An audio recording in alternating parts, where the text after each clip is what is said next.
Ayat yang ketiga sampai ayat yang ke-14. Sudah ketemu? Iya. Kita akan baca bergantian dengan saya.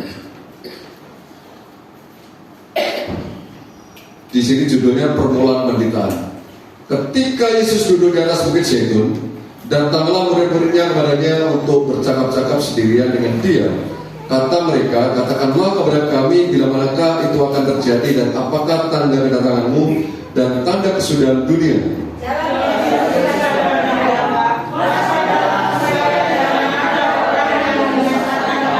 Sebab banyak orang akan datang dengan memakai namaku dan berkata, Akulah Mesias, dan mereka akan menyesatkan banyak orang.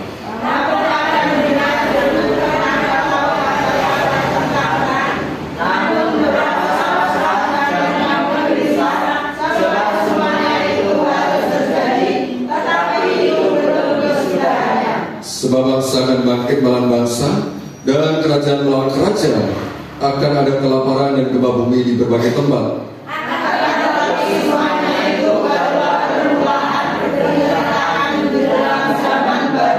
Pada waktu itu kamu akan diserahkan supaya disiksa, dan kamu akan dibunuh dan akan dibenci semua bangsa oleh karena namaku.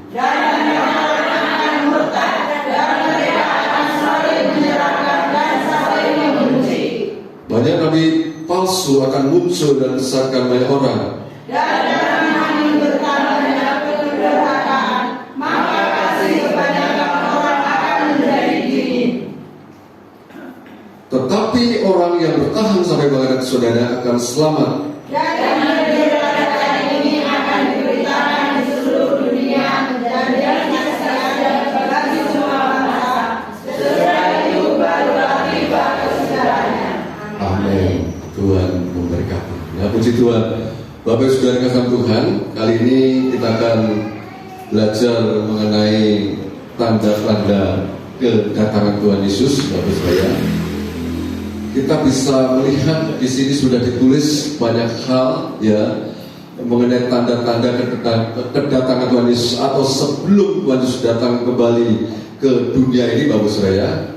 Di mana bahwa pertama kalinya Yesus hadir ke dunia ini dalam wujud bayi kecil, ya, manusia, ya, dan di mana setelah itu dia harus kembali ke surga, dan kemudian nanti satu saat dia sesuai dengan janjinya, dia akan pasti kembali lagi ke dunia ini.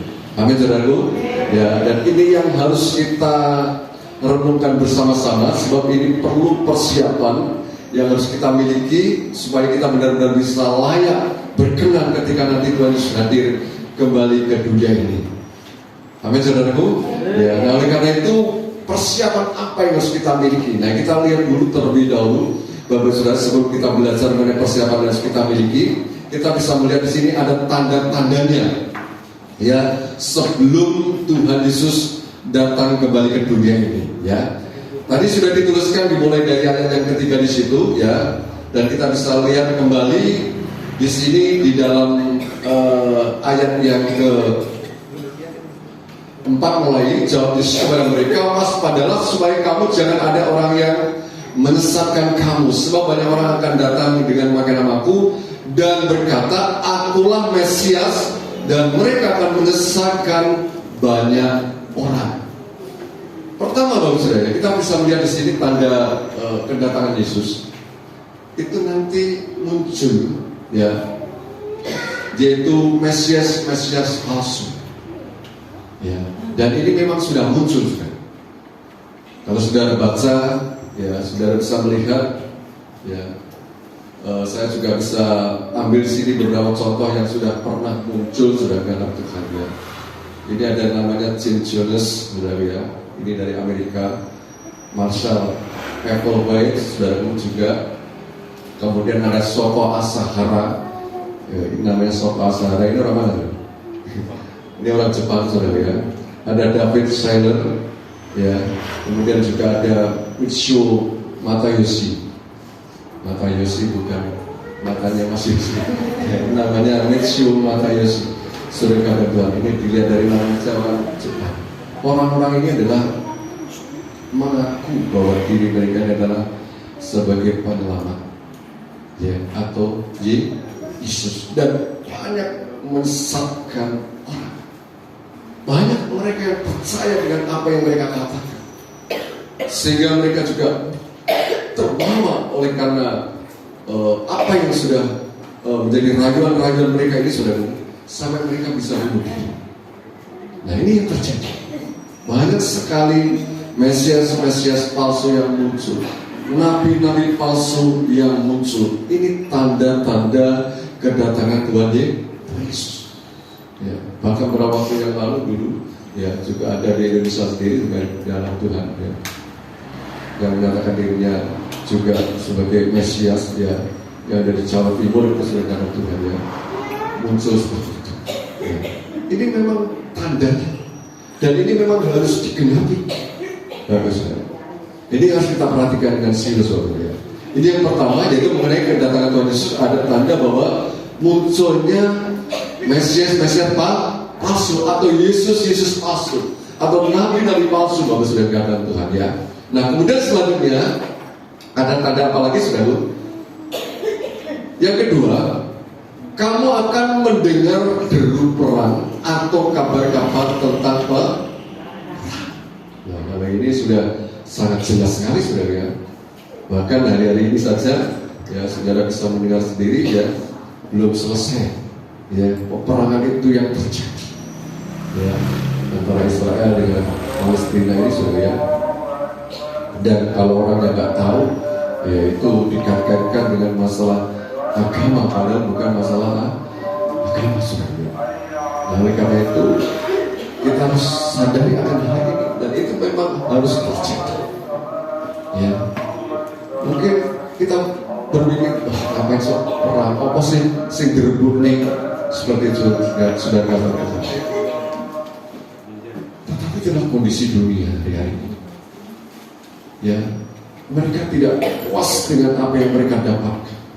Mereka ingin lebih, mereka ingin menguasai di antara satu dengan yang lain, berebut sesuatu, sehingga terjadi perang dan mengakibatkan banyak sekali korban-korban. Sampai hari ini saja sebagian banyak sekali korban, ribuan orang, ya. Bahkan saya melihat berita atau gambar di televisi itu, saudara, dan Tuhan, yang sangat mengerikan, ya, sangat mengerikan. Rumah-rumah dihancurkan, ya. Bahkan ada ya, ambulan, ya, itu yang bawa korban itu malah juga dihancurkan sekalian. Sudah orang sudah sakit dihancurkan, sudah lulus. Bahkan reporter juga banyak yang jadi korban, ya. Jurnalis banyak yang jadi korban. Sudah kata Tuhan, sampai membaca beritanya itu sampai kayak mau menangis.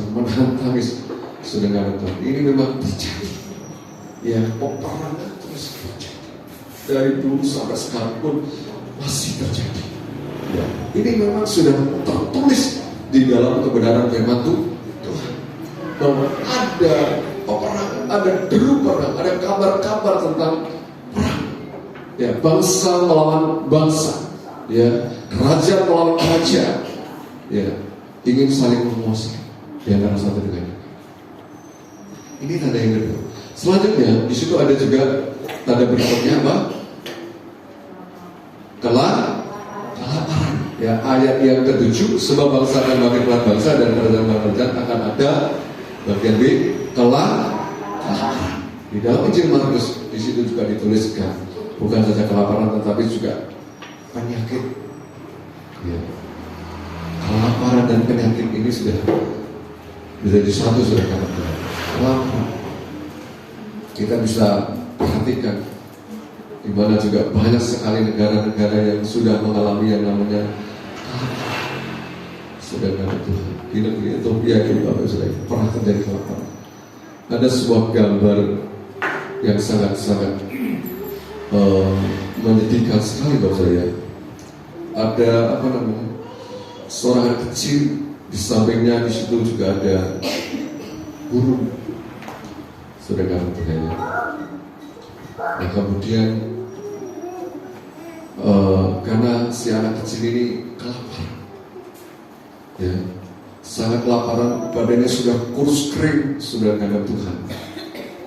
Dan kemudian di situ ada sampingnya itu ada anak kecil. Ada burung, maksud saya. Ada anak kecil yang kurus kering dan sampingnya di situ ada burung. Nah, burungnya ini kayaknya malah pengen makan anak itu sebenarnya. Ya, jadi pengen dimakan. Ya, singkat cerita, dimana karena di situ tidak ada makanan sama sekali, ya akhirnya si anak kecil itu adalah meninggal dunia. Nah kemudian tidak lama kemudian terdengar kabar bahwa ada orang yang bunuh diri. Siapa orang yang bunuh diri tersebut? Orang yang bunuh diri ini adalah orang yang mengabadikan atau orang yang memotret si anak kecil dengan burung itu. Kenapa dia bunuh diri? Karena dia merasa bersalah. Seharusnya dia bisa menolong anak kecil yang sedang kelaparan itu untuk memberi makan. Tetapi dia justru mengabadikannya, dipotret dengan Tuhan, ya mungkin dengan tujuan supaya bisa tahu orang lain. Tapi justru si anak kecil itu mengalami kematian disebabkan karena kelaparan. Ini sangat tragis, sangat menyedihkan. Ya, ini yang terjadi. Bahkan hari-hari ini terus Bapak Saudara Tuhan, kalau kita bisa mendengar sendiri bagaimana dampak dari harga barang-barang yang terus naik, sudah banyak orang yang mengalami kesusahan. Ya. Dan penyakit yang beberapa waktu yang lalu sudah lihat di negeri, bahkan luar negeri juga, ya itu yang ada yang namanya COVID-19 itu ya, itu penyakit boleh dikatakan seperti penyakit sampah, yaitu muncul dan penyakit ini terus terjadi, terus ada. Ya, dokter itu nggak pernah berhenti untuk belajar. Semakin banyak belajar, semakin banyak muncul penyakit yang ada. Sehingga dokter itu sebenarnya kewalahan, ya, karena banyak muncul penyakit yang aneh-aneh dan sebagainya, yang tidak diketahui sebelumnya. Ya mungkin pelajaran-pelajaran yang didapatkan waktu kuliah, ya itu tidak ada. Ya. Dan itu terus muncul. Semakin banyak obat, semakin banyak penyakit yang terjadi. Itu yang terjadi. Ya. Ini harus kita sadari. Ya, oleh karena itu di sini juga perlunya atau pentingnya kita untuk bisa menjaga kesehatan di kita. Amin, saudaraku. Ya, supaya kita tidak mudah terjangkit dengan namanya berbagai penyakit. Ya, ini yang terjadi. Ya, selanjutnya ada tanda berikutnya apa, saudaraku ya? Gempa. Ada gempa. Dan gempa ini sudah terbiasa, sudah sering terjadi. Sedangkan ya kita masih bersyukur di mana bahwa negeri kita masih aman-aman saja. Kalau kita bisa melihat di negara-negara lain ketika gempa bumi terjadi itu sangat mengerikan sekali. Ya, banyak sekali yang menjadi korban dan sebagainya. Ini yang terjadi. Ya, banyak sekali yang namanya gempa bumi dan ini terus berkelanjutan. Ya, ini tidak akan berhenti sampai di sini. Ya, gempa bumi ini pun akan terus terjadi. Ini merupakan beberapa tanda di mana menjelang kedatangan Tuhan Yesus kali yang kedua ini, Bapak. Nah, ditulis di sini selanjutnya, akan tetapi semuanya itu bermula penderitaan menjelang zaman baru. Ya, pada waktu itu kamu akan serahkan ini berikutnya, saudara ya, supaya disiksa dan kamu akan dibunuh dan akan dibenci semua bangsa oleh karena nama. Kita akan menghadapi tantangan, kesulitan, ya, ejekan, hinaan dan sebagainya. Bahkan ya bisa saja ditangkap oleh orang-orang yang sangat membenci dengan yang namanya Tuhan Yesus. Banyak sekali terjadi penolakan di mana kita berada, sebab banyak orang yang nggak suka dengan yang namanya kekristenan. Ini terjadi. Ya, ini harus kita hadapi. Ya. Ayat 11, banyak nabi-nabi palsu muncul, ya ini yang tadi yang bersama tadi dengan Mesias palsu, ya, yang menyesatkan banyak orang. Tanda berikutnya juga ada yang namanya banyak keberhakaan sehingga kasih menjadi ya. Dan terakhir di situ Injil ini harus diberitakan, dan ini memang sudah mulai terus diberitakan, ya, sampai kepada seluruh semua bangsa. Dengan adanya media, dengan adanya handphone, laptop, komputer dan sebagainya, televisi, radio, ya, ini mempermudah bahwa saya Injil itu untuk bisa diberitakan ke seluruh bangsa. Ya, dalam satu kesempatan sudah bisa dilihat, ya, bisa didengar. Ya, kalau saya pernah melihat, ya, ada postingan dari orang-orang yang Kristen sendiri, saudara, itu memposting khotbah, ya, kata-kata motivasi, tetapi itu adalah berupa firman Tuhan. Ya, padahal mereka belum mengenal Tuhan, mereka sudah merasakan, mereka sudah menikmati dampak dari Injil tersebut. Nah, ini yang harus kita juga renungkan bersama, bahwa supaya kita juga tidak tinggal diam. Kita juga bisa ambil bagian dalam pemberitaan akan Injil, ya, supaya banyak orang bisa diselamatkan oleh Tuhan. Nah, ini beberapa tanda yang mengenai kedatangan Tuhan Yesus. Tanda-tanda ini sudah muncul, sudah ada. Tinggal bagian yang terakhir ini, yaitu Injil ini yang harus diberitakan. Yang sampai hari ini belum semuanya bisa menerima Injil. Jadi ini menjadi PR kita bersama. Nah, oleh karena itu, mari kita akan melihat di sini lebih lanjut, Bapak Ibu saudara, persiapan apa yang harus kita miliki, ya, untuk menanti kedatangan Tuhan Yesus Kristus ini, Bapak saudara. Yang pertama, kita akan kembali renungkan di dalam ayat yang keempat. Di situ adalah ditulis, jawab Yesus kepada mereka, waspadalah supaya jangan ada orang yang menyesatkan kamu. Ini yang pertama, Bapak saya. Kita jangan sampai mau disesatkan oleh orang lain. Kalau tadi sudah diceritakan atau dikisahkan atau sudah ditulis, Bapak saya, kita satu hari akan adanya muncul Mesias palsu, Yesus palsu. Yesus berbicara mengenai pribadi yang mampu untuk menyelamatkan, satu pribadi yang bisa diagungkan, ditinggalkan, dipermuliakan. Bapak sedang Tuhan, ya. Dan ini kita bisa saja disesatkan oleh hal-hal yang menurut anggapan kita ini adalah seperti Tuhan, ya. Mungkin kita tidak disesatkan secara langsung oleh orang-orang Bapak saya menyatakan dirinya sebagai Mesias, tetapi kita bisa saja disesatkan oleh sesuatu yang kita anggap bahwa itu adalah seperti Tuhan. Ini harus hati-hati. Ini harus hati-hati, ya. Misalnya, Bapak saya, seperti kita punya hobi, punya kesenangan yang bisa menyita waktu banyak, bahkan Bapak saudara Tuhan, ya, yang seharusnya waktu kita pergunakan untuk kita lebih dekat lagi dengan Tuhan, untuk bersekutu dengan Tuhan, untuk memuji Tuhan, sehingga karena adanya hobi, adanya kesenangan, Bapak saudara, sehingga hal-hal yang seharusnya kita dekat dengan Tuhan ini bisa terkalahkan. Ini artinya bahwa kita sedang disesatkan. Ini semua, ya. Ketika kita punya hobi, punya kesenangan, hobi apapun, bahkan bukan cuma hobi kesenangan, tetapi juga bisa bekerja, bahkan lagi ada mungkin keluarga, Bapak saya, orang-orang yang dekat dengan kita, orang-orang yang kita banggakan, orang-orang yang kita senangi, Bapak saya, orang-orang yang kita andalkan. Ketika itu menarik perhatian kita dari pribadi Yesus, yang kita anggap itu adalah seperti Tuhan, yang lebih berkuasa, yang lebih bernilai.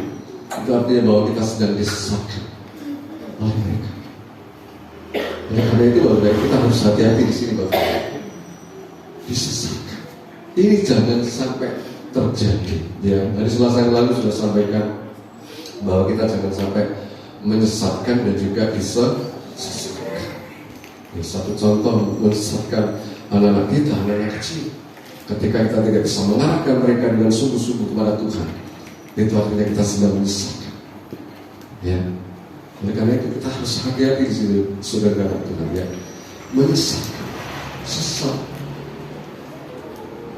Itu adalah berada di jalan yang salah. Itu yang pernah saya sampaikan. Di jalan yang salah. Ya, ketika kita disesatkan, kita diarahkan, kita dibawa menuju kepada jalan yang salah. Oleh karena itu kita tidak boleh menyesatkan dan juga kita tidak boleh disesatkan oleh orang lain. Bahkan disesatkan oleh diri kita sendiri. Ya, setiap anggota tubuh kita, ya, bisa lewat mata, bisa lewat tangan, bisa lewat kaki. Ya. Ketika ini terbawa oleh hal-hal yang kelihatan, Bapak Saudara, yang membawa kita jauh dari Tuhan, itu artinya bahwa kita sedang disesatkan. Dan itu bisa terjadi diri kita sendiri yang menyesatkan kita. Nah, oleh karena itu kita harus menunggu di sini. Jangan sampai diri kita ini menyesatkan orang lain dan juga jangan sampai kita disesatkan. Ya. Kalau tadi Mesias palsu muncul dengan terang-terangan bahwa mereka sebagai Tuhan, tetapi hari-hari ini tidak kelihatan, tidak muncul seperti saya Tuhan, bukan. Tetapi dengan cara-cara yang halus Bapak Saudara, yang mengalihkan pandangan kita dari Tuhan. Sesuatu yang kita anggap seperti Tuhan, yang bisa kita anggap bahwa itu bisa menolong kita, yang menjadi andalan kita, yang menjadi harapan kita, itu adalah sebenarnya sedang menyesatkan kita. Oleh karena itu Bapak Saudara, kita jangan sampai mau tersesat. Amin saudaraku, jangan sampai tersesat. Jangan sampai kita dibawa ke tempat yang salah. Ya. Jangan sampai kita dibawa ke tempat yang salah. Ya. Jangan sampai kita mau, ya, kalau bahasa Jawanya adalah disasarkan, sehingga kita tidak sampai tujuan kita.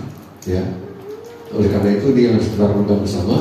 Ya, yang pertama jangan sampai kita mau disesatkan. Kedua, langsung ke bawah di situ Bapak ya. Tadi dijelaskan bahwa karena banyaknya durhaka, maka di situ adalah kasih menjadi dingin. Ya. Kita jangan sampai mengalami yang namanya kasih kita ini dingin. Sebelum kita belajar di sini, saudara, kita belajar dulu mengenai durhaka ini. Sebab ini yang menjadi penyebab kita menjadi kasih kita ini dingin. Durhaka. Ini saya pelajari Bapak ya. Kata durhaka ini dalam kamusnya itu adalah memiliki pengertian tidak patuh, ya, atau tidak taat, bisa dikatakan membangkang atau membelot dengan perintah Tuhan, ya, tidak patuh, tidak taat, ya, atau membangkang atau membelot akan perintah Tuhan. Ini namanya durhaka. Ya, orang yang durhaka ini seperti, ya, kalau dulu kita pernah mendengar cerita Malin Kundang, yaitu yang dikisahkan sebagai apa? Anak durhaka, ya. Dia tidak setia sama ibunya. Ya. Ceritanya gimana?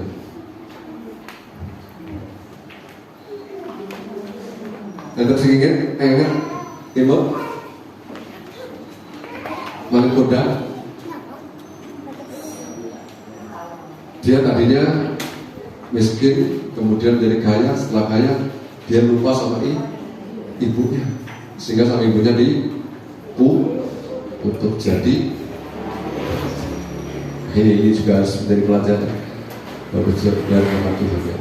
Ada juga pernah saya mendengar kisah ada seorang ibu ya yang bisa merawat, mendidik anaknya, membesarkan anaknya ya sampai menjadi orang yang sangat kaya raya ya, sangat kaya raya ya. Kemudian setelah itu dia pengen ketemu dengan anaknya ya, karena anaknya ini sudah berada di luar negeri. Tetapi setelah ketemu ya, anak ini juga dia nggak senang ibunya datang ya. Seharusnya kalau ibunya datang ya malah senang sudah. Ini kebalikannya, anaknya nggak senang ya. Jadi kemudian ibu ini pasti anaknya memberi harta atau duit atau barang sudah kamu Tuhan ya. Apa yang menjadi kemauan dari ibunya ini ya. Kemudian ibunya ini kembali berkata ya, sekalipun itu uang atau harta benda semuanya diberikan kepada saya sebenarnya nggak cukup ya. Apa yang sudah diperjuangkan selama ini ya oleh ibu ini adalah nilainya sangat besar. Sudah kami belajar. Singkat cerita, di mana ibu ini meninggalkan siapanya dengan hati yang sedih. Sudah kami belajar. Dengan hati yang sedih, karena dia pengen tinggal bersama-sama dengan anaknya, tetapi anaknya tidak mau. Ya. Dia meninggalkan anaknya dengan hati yang sedih, dengan hati yang kecil. Ya, ini contoh saja di mana mereka ada anak yang durhaka, ya, tidak bisa menghormati orang tua, tidak menghargai orang tua, tidak patuh taat terhadap orang tua. Nah, ketika kita durhaka dengan Tuhan, ya, ini artinya bahwa kita sedang tidak patuh, tidak taat, atau kita membela atau membangkang dengan perintah Tuhan. Tidak pernah dengar perintah Tuhan. Perintah Tuhan gimana cara dengarnya? Melalui firman Tuhan ya. Melalui firman Tuhan. Kalau kita tidak respon, kalau kita tidak sungguh-sungguh, kalau kita asal-asal sekedar ya, dengan firman Tuhan ya, misalnya saat kita dengar khotbah ya, atau kita membaca Alkitab asal-asalan ya, kalau mau, kalau bisa dan sebagainya, itu sebenarnya kita sedang membangun. Kita sebenarnya sedang tidak patuh. Sebenarnya kita sedang tidak taat ya. Kita ogah-ogahan dengan firman Tuhan. Lalu karena itu sudah kita renungkan bersama supaya jangan sampai terjadi di dalam diri kita ini menjadi orang yang durhaka. Amin saudara. Menjadi orang yang durhaka ya. Sehingga ketika kita menjadi orang durhaka, maka otomatis di sini adalah kasih kita menjadi dingin ya. Dingin itu kalau namanya dingin itu suhunya itu di bawah rata-rata, di bawah rata-rata, artinya suhunya merendah ya. Nah, kalau kasih kita dingin itu berarti apa? Sedang turun, sedang merendah. Jadi kasih kita bisa menjadi dingin terhadap Tuhan. Bukan berarti kasih kita hilang, tetap ada, masih ada kasih kita pada Tuhan. Tetapi kasih kita akan turun, kasih kita akan merendah, kasih kita akan melemah. Sehingga kita doa yang malas, baca firman Tuhan yang malas, beribadah malas, apalagi melakukan firman Tuhan lebih malas lagi ya. Bapak Saudara, ini harus kita lakukan. Kita introspeksi diri kita masing-masing hari ini, bangsa. Adakah kita tanda-tanda ini di dalam diri. Kita tidak memiliki kegairahan di dalam Tuhan. Kita tidak ada kesungguhan di dalam Tuhan. Ya. Atau kita justru yang kita lakukan hari-hari ini hanya sekedar formalitas. Bagus. Ketika kita datang kepada Tuhan, ketika kita beribadah kepada Tuhan, ketika kita menjadi orang Kristen, bagus. Mari kita renungkan. Jangan sampai terjadi di dalam diri kita ini, kasih kita ini menjadi di. Nah, oleh karena itu kembali ke tadi penyebabnya, yaitu kedurhakaan. Jangan sampai kita menjadi orang yang durhaka. Oleh karena itu mari kita belajar sama-sama untuk kita mau dengaran dengan Tuhan. Amin, saudara. Kita mau belajar taat, kita mau belajar patuh, kita mau belajar tunduk dengan perintah Tuhan, dengan apa yang jadi maunya Tuhan. Ujian sebelum firman tadi adalah firman-Mu pelita bagi kami. Firman Tuhan jelas menjadi penuntun jalan kita. Ketika kita tidak mau melangkah bersama dengan Tuhan, artinya kita sedang berjalan menuju keselamatan. Kita sedang keluar dari rayanya Tuhan. Kita sedang keluar dari jalurnya Tuhan. Kita sedang memberontak terhadap Tuhan. Kalau firman Tuhan perintah bagi kami itu, dan kita tidak mengikuti firman Tuhan, ya berarti firman perintah bagi kami itu terang bagi jalan. Berarti apa namanya? Kita tidak berjalan di dalam terang Allah. Kalau kita tidak berjalan di dalam terang Allah, berarti berjalan di dalam kegelapan. Kalau berjalan dalam kegelapan, aman kan? Ya. Dulu pernah saya sampaikan di Weston. Ya. Seandainya malam ini mati lampu semuanya, tidak ada HP, senter HP, tidak ada senter biasa, pokoknya mati lampu semuanya, total. Kemudian kita pulang ke rumah masing-masing. Ya. Kira-kira sampai ke tempat kita? Ya. Tanpa lampu loh, tanpa terang bulan, total. Ya. Kita mungkin geremat sudah, geraya, gerakan, saudara. Mungkin kita bisa benturan dengan yang lainnya juga. Ya. Bisa tabrakan para konsolid ini. Kalau apa-apa saja, ya apa? Ya. Jadi mari Bapak Saudara, kita renungkan ini Bapak Saudara, supaya kita jangan sampai menjadi orang yang durhaka. Oleh karena itu kita belajar taat, kita belajar tunduk, ya, terhadap kebenaran Tuhan, terhadap Tuhan, sehingga kasih kita tidak menjadi ya. Ketika kasih menjadi dingin ini sedang berbahaya. Kita dengan satu kondisi yang sedang berbahaya. Ya. Karena sebagaimana yang tertulis dalam kitab Wahyu, ya. Kasihnya suam-suam buku. Ya. Ada yang kehilangan kasih juga saudara Tuhan. Ini akan dimuntahkan oleh Tuhan. Ya, kasihnya nggak panas, nggak dingin. Ya, itu dimuntahkan oleh Tuhan. Artinya ditolak oleh Tuhan. Ya. Nah ini Bapak Saudara Tuhan. Jadi kita jangan sampai kehilangan kasih Tuhan. Ya. Kemudian selanjutnya kita harus bertahan sampai akhir. Di ayat 13, tetapi orang yang bertahan sampai pada kesudahannya akan selamat. Bertahan, ini yang harus kita lakukan. Bertahan itu adalah bertekun. Ya, pengertiannya bertekun juga bisa masih tinggal, ya, tetap tinggal, saudara. Dan juga bisa sabar menanggung, ya, penderitaan, ya, dan sebagainya. Itu pengertian dari yang namanya bertahan. Ya.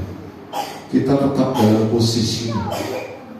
Ya. Kalau kita sudah di pihak Tuhan, jangan pernah kita memiliki pemikiran untuk kita undur dari Tuhan. Amin, saudaraku. Jangan sampai kita memiliki pemikiran undur dari Tuhan, menjauh dari Tuhan, atau menyimpang dari Tuhan. Ya, tetapi kita harus tetap pada pihak Tuhan. Ini namanya bertahan.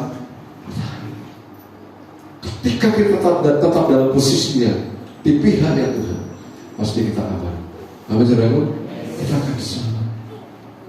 Ya, tetapi kalau kita mundur, kita jauh meninggalkan Tuhan, sudah tidak ada harapan lagi. Oleh karena itu, mungkin hari-hari ini kita harus menghadapi banyak tantangan, kesulitan di dalam kita mengikut Tuhan. Kok seperti ini ya Tuhan? Saya sudah mengikut Tuhan, saya sudah begini dan sebagainya, saudara. Tapi kok seperti apa ya? Sepertinya kok banyak masalah yang terjadi. Saudara jangan kendor. Saudara tetap kuat di dalam Tuhan, karena Tuhan pasti menolong kita. Amin, saudara. Tuhan pasti menolong kita. Ya, kita terus pandang kepada Tuhan. Sebab sesuai dengan firman Tuhan ini yang bertahan sampai pada akhirnya akan selesai. Ini yang harus kita lakukan. Terakhir, saudara kepada Tuhan, di mana bahwa sebagaimana yang sudah ditulis di ayat 14 dan Injil kerajaan ini akan diberitakan ke seluruh dunia dan kesaksian bagi semua bangsa, sudah itu barulah tiba ke surga. Ya, kita harus bisa memberitakan kabar baik ini kepada banyak orang. Ya, ini tugas kita bersama, bukan juga cuma tugas sebagai hamba Tuhan, tetapi tugas kita semua sebagai anak Tuhan. Minimal kita harus bisa menjadi kesaksian hidup di tengah-tengah keluarga, masyarakat dan sekitar kita. Amin.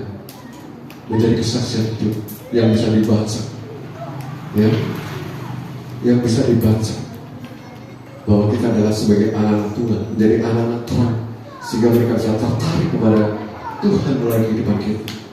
Ya. Dan jika Tuhan kehendaki, kita juga bisa menyampaikan kepada orang lain, bahwasanya melalui perkataan kita, dan juga bisa melalui tangan kita. Tangan kita bisa berbagai bentuk, saudara. Bisa melalui memberikan sesuatu kepada orang lain. Ya. Ini juga sudah menyampaikan berita baik kepada orang lain. Orang lain akan melihat bahwa itu adalah anaknya Tuhan, orang Kristen, orang Kristen. Saudara. Melalui tangan kita juga bisa kita pakai untuk menulis. Menulis di mana, saudara? Bukan di buku, tapi di handbook sekarang lebih mudah, ya. Bisa bisa di TikTok, bisa di WhatsApp, sedangkan bisa di Facebook, ya. Bisa kita tulis hal-hal yang berkaitan dengan pribadi Tuhan, ya. Kadang-kadang saya kasih ayat motivasi sudah dengan Tuhan, ya, di status dan sebagainya, saudara. Itu bisa dibaca bukan cuma orang Kristen, banyak orang-orang yang Kristen yang membaca, ya. Dan juga ada yang responnya sudah kepada Tuhan, ya. Ini yang harus kita lakukan sudah kepada Tuhan, supaya ini Injil ini benar-benar bisa sampai kepada banyak orang. Amin, saudaraku. Ya, sebab ini tanda yang terakhir. Ketika ini sudah sampai kepada banyak orang, barulah tiba kesudahan Yesus datang ke dunia ini. Amin, saudaraku. Amin. Apa berkata nih? Ya, ini Tuhan akan datang. Makanya kenapa Tuhan kok belum datang? Tuhan ingin supaya banyak orang yang diselamatkan. Amin, saudaraku. Supaya banyak orang yang diselamatkan. Dan ini tugas kita bersama, ya, untuk kita bisa menyampaikan kabar baik ini kepada. Nah, Bapak saudara, inilah dimana tanda-tanda kedatangan Tuhan Yesus tadi sudah kita dengar bersama-sama, ya. Dan kita harus waspadai akan semuanya ini. Oleh karena itu kita harus bisa mempersiapkan diri kita sedemikian rupa, Bapak saudara, dan jangan sampai kita mau disesatkan dari situasi kondisi apapun, Bapak saudara, kata Tuhan, ya. Kita harus tetap, ya, di jalannya Tuhan, maksudnya kita jangan sampai juga kehilangan kasih kita kepada Tuhan, jangan sampai kendor, jangan sampai kenal lemah.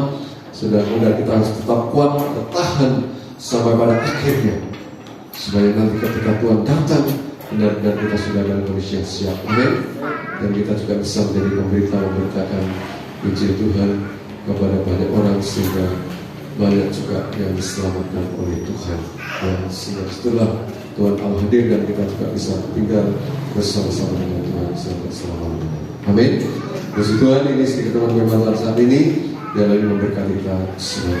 Amin. Dengan Tuhan yang berkati. Saudara Bapak Ibu. Haleluya.